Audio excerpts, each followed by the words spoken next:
Hello murandakadzi. Sorry ndarasika. Ndiani wangu uyu? Ndini muprofita baba CB. Ndanga ndatokangana kuti muchafona. Koiko kuzofona pakati peusiku kwakanaka here? Nditori neurombo ka murandakadzi. Ndazodzoka ndabatikana nebasa ramweya. Ipapa ndanga ndatoraraka, asi mutumwa ndiye atozondimutsa kane zvenyaya yenyu iya. Akatoti nditaure nemi zvamanje manje.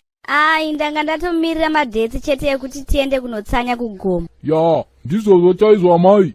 Asi kapane kadjustment kadiki-diki kazoitika due to bad weather conditions. Ndeiko nhai madzibaba?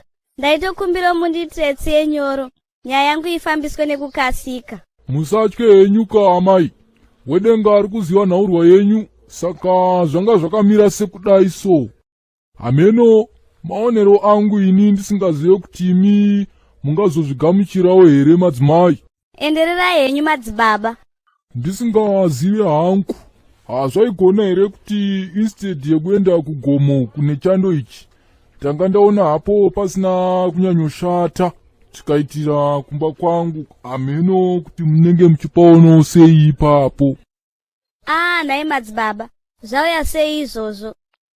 Ko kana ivo vanhu venharaunda yenyu vanoti kudii?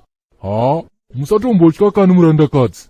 Nyaya iyoyo ndanga ndatoisvitsa kare kuna Gabriel, akati tienderere mberi nemunamato. Kana madzibaba, ngatiro hedu neChando. Kana zvichinetsa madzimaika, tsvagai henyu mumwe muprofita nekuti mukutorambira kana Gabriel wacho handituma. Nhai vedu madzibaba, ndokwayatove here nyaya yacho.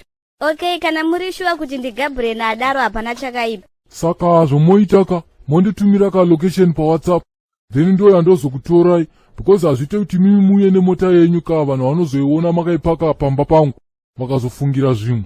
Hapana chakaipa madzibaba, saka rini? Aiwa, hapana chekumirira madzimai, tototanga mangwana. Dai pasina nguva dzaenda ka tatotanga nhasi. Okay madzibaba.